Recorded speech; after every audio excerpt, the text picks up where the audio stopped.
The oldest of elves used to speak of a time when dragons roamed the land and humans could wield the arcane arts with just as much proficiency as the rest. Even their own kind do not know why it was that when dragons were no more in the world, that magic seemed to wane and fade from the capabilities of the humans. It was a time when humankind trusted the other races same as they would their own, and even the Firbolg and fairy folk were as numerous upon the land as humankind. But that era was long before. As humans grew incapable of magic, monsters grew in sightings and numbers, while non-humans lost land, population, and even equality to the regions of human majority. Now the Vigil Inquisition and their wine-color uniforms have imperialized with occupancy throughout many countries in Selenia. At first, they were an answer towards stopping werewolves and ghouls and the feral vampires that prey upon the innocent, only for the Inquisition to turn on non-humans also, driving several races towards extinction. Now vampires governing cave cities of Classipetra, werewolves expand drastically through the Silvermoor forest, ghouls attack the caravans of Eastvale, and covens of witches and warlocks lead the people of Pradia. And yet, if you show so much as a spark of magic, or a non-human feature in cities like Urbermare or Port Pontus, then it's the Inquisition trying to hunt you down, in addition to whatever lurks in the night.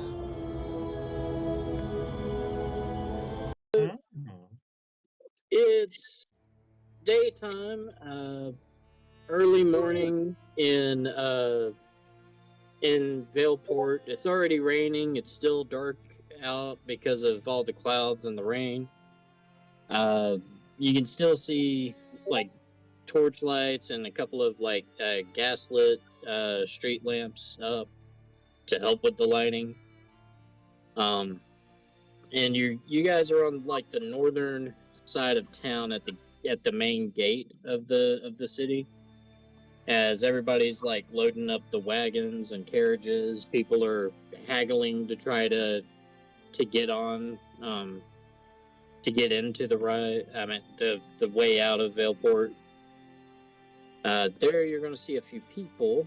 There's this middle-aged, obviously a knight, but he's got the Vigil Inquisition armor on, and he's standing alongside a plague doctor, and the knight himself, he's got his helmet off. He looks kind of formal and everything by the book, but at the same time he looks like he's not really pursuing anybody here or anything. He's just helping direct the traffic of everybody getting on the wagons. You could see a furbog getting onto, no, not a furbog, a satyr, hefty set satyr, getting into one of the wagons. There's a couple of other two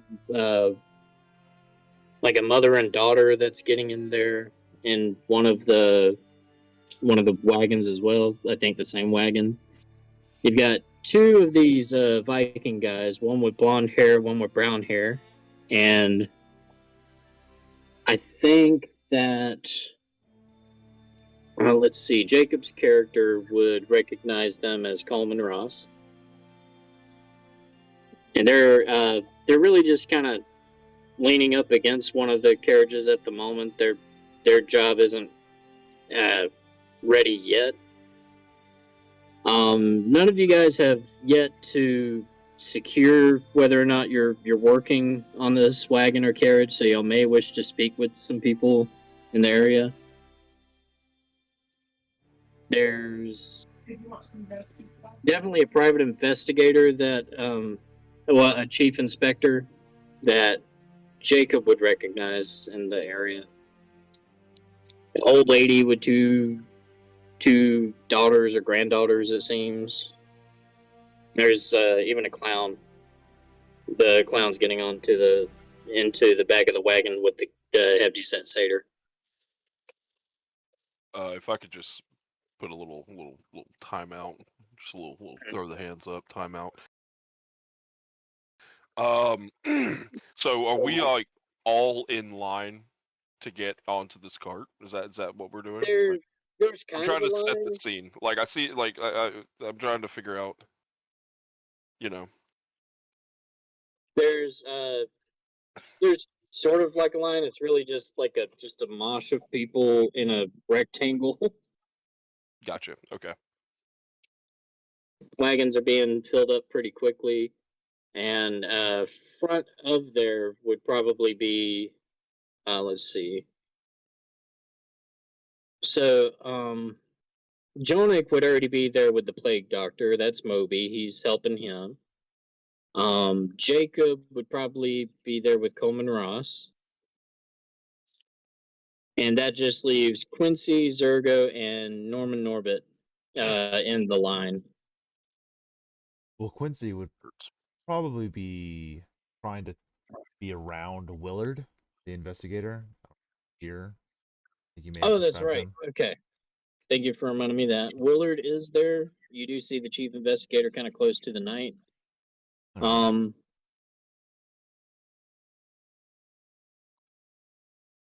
Well, and And here on like Willard a kind of takes Quincy aside as he's like, okay, so like I said, I don't want to put my own bias into this, but given the recent murder that had happened and that ghost sighting, I believe someone traveling in this caravan is somehow involved, if not responsible, and that's why we're sending you.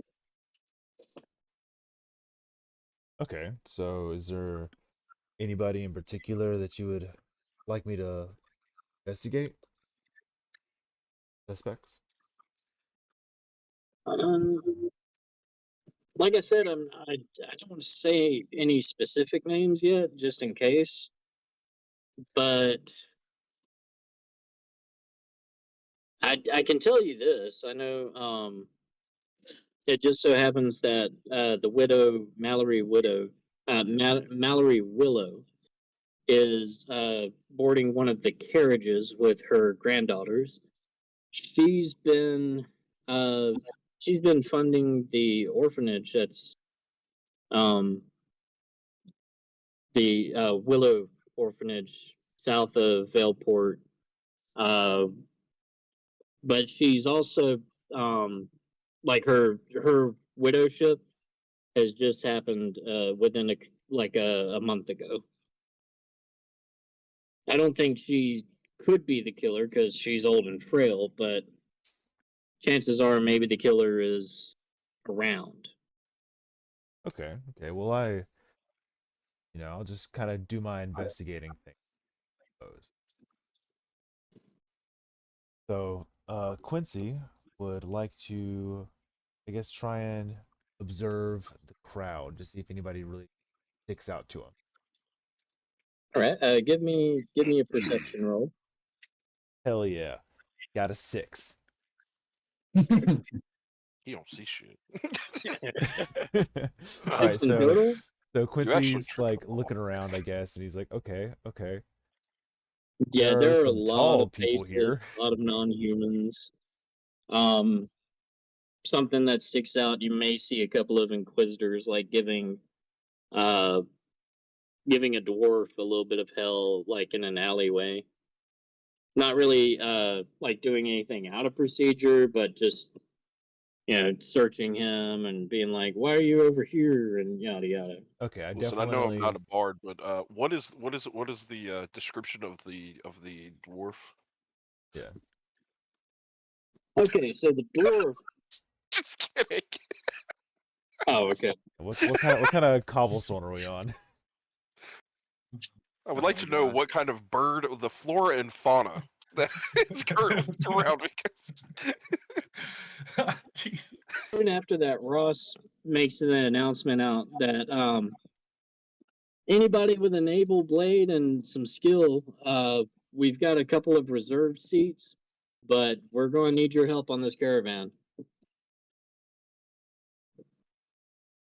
Anybody willing to work for a day's pay and to earn their ride on the caravan, come see me directly. Is this And that's when like several like obvious thieves and mercenaries kind of like rush up to Ross and Colm and Nobert. Nobert. They call me Knob. Zergo, are you joining that Calling group? for blades to protect the caravan, you said? Yes.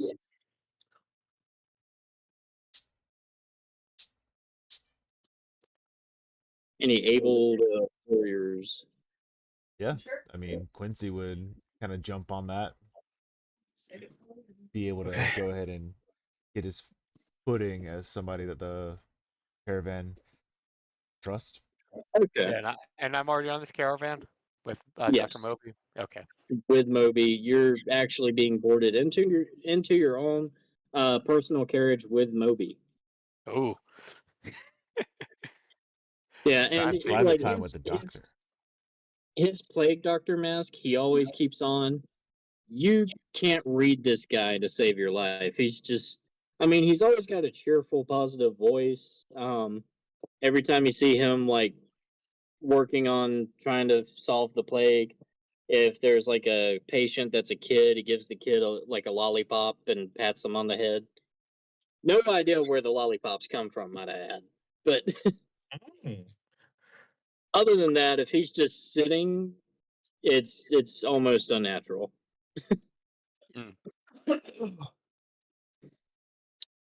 So I think Sergo would walk up to the guy that called out for that. He just kind of stands there silently, just staring him right in the eyes for a little while. And then he's just like, "Yeah, I'll protect you guys." All right. Do you want to add a roll with that? Maybe persuasion or intimidation? No, he's coming, and nobody can stop him. And that is how he got his first charge. See how Ross and Colm think that. Yep. Okay. Yeah. They like take one look at Zergo and they're just like, yeah. Okay. He's in. Right. We're gonna have you sitting beside the coach driver for this wagon over here, and he like puts you on a wagon that's just full mostly of humans. But yeah. So eventually, after several minutes, wait, Norman, are you trying to get your spot in as one of the warriors protecting the caravan? I'm gonna say no. I'm gonna say Norman is probably trying to do his best to not be seen. Like he has his little wheelbarrow full of things that he's emptied his shop out of because he knows the plague's coming. So he's just like dumped everything off in this comically like large for a gnome-sized wheelbarrow with a little tarp over it, and he's just trying to. Woo! All right. Give Nobody me, knows who I am. I'm just a small little man. give Don't me pay one attention to stealth me. roll. I One swear stealth everything's roll, in here is legal. and from there, let's see, just 2 flat d20 rolls. Alright, you got it. 2 stealth. One stealth and 2 flat d20s. 1 Is stealth. Norman trying to take the wheelbarrow with him onto the caravan? Like he's obviously coming with the caravan, and he's bringing Oh. that stuff. Absolutely. Do you have any idea what is in that wheelbarrow that could tie me to? Never mind. I want to try to see if I could tell what's in the wheelbarrow. You know how many crimes I committed to have these belongings in my possession? You know how many crimes I will commit to keep them there? Perception to try to see from a distance what he's got. D20. Well, let's see what his stealth roll is. 20. Okay, because I was gonna ask So, the And we'll same put it thing. against flat- your. 2 We'll put flat it against your- D20s plus my stealth, which is +4. No, the flat d20s are no modifier. The Yeah, I stealth put roll is a D20. separate third roll. Right. Yeah, So All right, I'm gonna roll it Just- now. All right. Damn it! It didn't Okay, work. that was anything the like I stealth. hoped What's it your would. passive perception, Zergo? The perception 11. Okay, so you don't see. Can I So try? let's see. So D20, I'm supposed to be trying to investigate this stuff. Well, he did have a D20, low perception check earlier. Yeah. D20.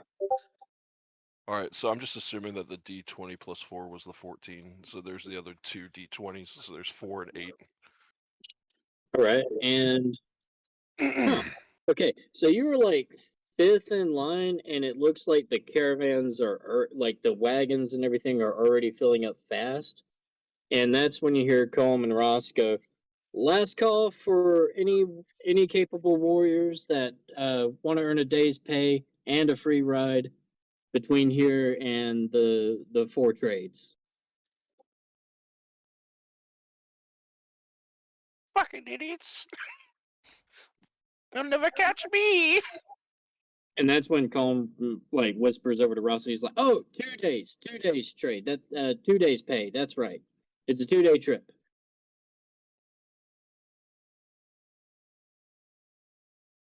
Shit. I'm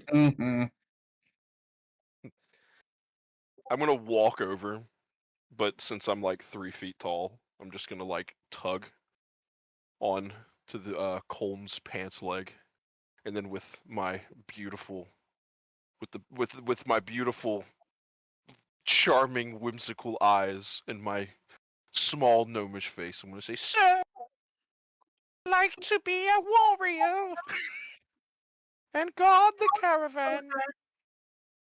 Okay, let me give him a perception roll. And he's got a nat 20, so he God sees damn. all the weaponry that you're bringing with you, all this other stuff. And he's got, I mean, he could see like the arsenal you've got in the wheelbarrow and what's on you. So he just says, "Yeah, okay, you got the last spot, it seems." And he Oh. like pulls you into one of the wagons that has like everybody's merchandise in it. Like all the luggage that isn't being carried by personal carriage has been loaded up in barrels and crates and bags and sacks and all that stuff. On top of all of this stuff, I would like to go ahead and deploy my Eldritch Cannon. To the back Which of the apparently, wagon. apparently at level 3, it's at Artillerist Artificer at the 3rd level, you get an Eldritch Cannon. That cannon cannot be on wheels. So I'm gonna go ahead and post up a little turret with my Eldritch Cannon, just on top of the stuff. All right, and that's your force ballista, yeah? Yeah, Okay. and I'm gonna sit on top of it. All right. And as soon as he sees that come out, he just gives like a, "All right, looks like this one's protected specifically." Are you entirely sure? This man did sell me some cannons a while back. Oh, Allegedly. Allegedly. what about the Allegedly? cannons? Allegedly. You Well, can't prove anything. I made sure of oh, it. I made sure of it. perhaps, but I have a steel trap of a memory. Those cannons seemed perfectly fine. And then, as we're about to board the enemy, broadside, give them the what for, they all exploded. I sold them Okay, at a so discount. It took months for us to float back. Sold Months. at a discount. Ross is going to look at Norman and like raise his eyebrow. He's like, "So what's your answer for that?" You As can't he prove thumbs at anything. I made sure of it. I made sure if those things were to explode, there would only be traps and shandles. They'd never find me. Go ahead. Find the serial number. Come after me. I swear I'm clear legally. We're gonna need a different warrior. He calls out to Ross and the rest of the crowd as like some of the men in line to be warriors. They're just, "Hey!"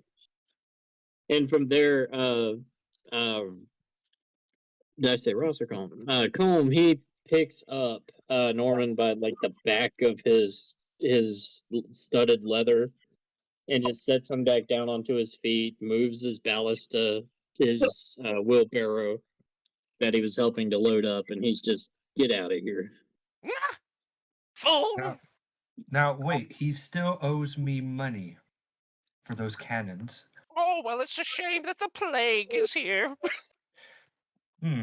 So, would you like to die or pay me back? Oh, I don't know. You have to talk to the Force Ballista. Right. And I just kind of walk away, shamble away, you know. I think Combs going to go with you as they just they leave Norman to go either get in the back of the line or to leave. I'm going to do what I can to sneak onto the bottom of a wagon. Like, because I'm 3 feet tall, I'm gonna like ride the axle of one of the wagons. Mm-hmm. Okay, give me a perception check and a stealth roll. Oh god. Alright, so here we go. Don't fuck me, parser. Come on, baby. Alright, so a stealth roll. Well, actually, I gotta do perception first, so Mm-hmm. let's see. Passive. Oh god. So yeah, it's a flat d20. And also, 11 for the Zergo, d20. let's go ahead and get you to roll. Let's see. You want to do investigation or perception? And then my stealth roll. So I got an 11 on the d20, Like a and my stealth roll fucking is stick. +4. With advantage, you get a 6. Yeah. And then a 14 on the stealth roll. Okay. So, yeah, Norman's able to make it, like into his little hiding spot. He's actually able to like rest the handles of the wheelbarrow onto the axle and kind of lay on top of all of that and just have the wheel under the wagon going to keep his stuff with him. And surprisingly, out of all the stuff he has, gunpowder is one of the things that's very like it's not high in his supply, and that might be why his cannons are just as breakable as clay pots. So They looked good. They looked Oh, great. yeah. Oh, they looked beautiful. Until we used them.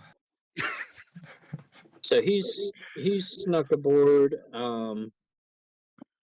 They Ross, Combe, and Nobert Knob. They see Quincy. I don't think they've talked yet, as Quincy got in line to get his spot as one of the warriors helping the caravan. Yeah, no, just keeping an eye out, seeing if anything suspicious is going on. As I look out into the crowd and specifically away from the wagon where Norman is like hitching his little wheelbarrow underneath. Like Like, it's all right, if anybody does anything, I'm going to see it. Him three low shoving behind explosives under the wagon. all this happening. Yeah. I have the eyes of a hawk and the ears of a fox. But yeah, no, he would. Quincy would definitely go to anyone who's also in this little warriors, brigade. Kind of introduce himself to everyone. Okay. Yeah. So you've got Ross and Combe, couple other like humans that just they look a little rough. Like some might have been on the sea a little too long. One guy definitely has scurvy, if not two of them. His mouth is actively bleeding. Yeah. Anybody got any lemons? All of his teeth are pink. There's no Pantene on the 7 Seas, baby. But yeah, no, if there's, let's see, so you said that the other people who were here were Norbert, the other PCs. Yes. Yeah, you would definitely go up to Norbert. Yeah, you've looks like you've been on the seas. Are you ready for this kind of land work? Ready enough. Yeah, I mean we're not gonna have as much wide open area as you're used to. Better than death. That is true. Staying here would be your demise for sure. I was wondering if have you communicated with anybody else in this convoy? I mean, I've talked with them, and I point over to Ross and all them. Hung out for a bit. Oh, they seem Good like lads. oh, good, good. That was going to be my next question. Um, any more sort of people around here that you might be a bit more skeptical of? Anybody you've had any bad interactions with? I'm not entirely sure. And Knob's gonna scan the crowd, see if he sees anything. Give me a perception roll. Perception. Let me go over here. Perception. Rolling. Oh, oh, this beautiful In fact, 5. Yeah. Nod and Quincy, both of you give me history rolls. I gotcha. For that perception, it is because I rolled a 5, so it is for that perception roll. And then for history, should be +3. Oh, I rolled an 8, and it's another 11. Yeah, I got a 15 for history. Okay. I can say that several nights ago, Nob definitely saw Quincy with the chief inspector when he was investigating reports of that ghost sighting in that hotel that Nob was staying in. And Quincy, with a higher history check, definitely saw Nob at the bar of that tavern, but it definitely looked like Nob was not involved whatsoever. Okay, so the bar was that the one where Spinell was performing? Um, she might have been performing there, if not out in the street more so. But that's the one where there was a ghost sighting in the Yeah. the one of the rooms on the second floor. Okay. Oh, Knob, so you've been here for probably a bit longer than I have, and gotten to know a little bit more of the people. Um, you were at the bar the other night across the street from a hotel where there was a horrific murder. If I remember. Yes, quite off-putting. Yes, said there were ghost sightings. Me and my investigator friend, we weren't able to find anything, but if I was to let you in on a little secret, could you keep it? Possibly. Well, in addition to the ghost sighting at that hotel, it says that there may be some leads here in this very caravan. Somebody who is causing a bit of the undead destruction in Belport may be attempting to flee with us. Best to keep an eye out then. Eye out and your ears open for anything dangerous. Eyes out, ears open, nostrils open too. All right. So with that, I would say everybody's pretty much like Ross and Colm find a spot for Quincy to come aboard, and in one of the wagons, one with people in it, probably the one that's got Zergo resting on top of the wagon. Nob, he's going to be seated beside one of the coachmen, and then Of course, we've got Norman in the undercarriage, and Jonik is in a carriage with Blake Dr. Moby as he's just sitting there, just waiting.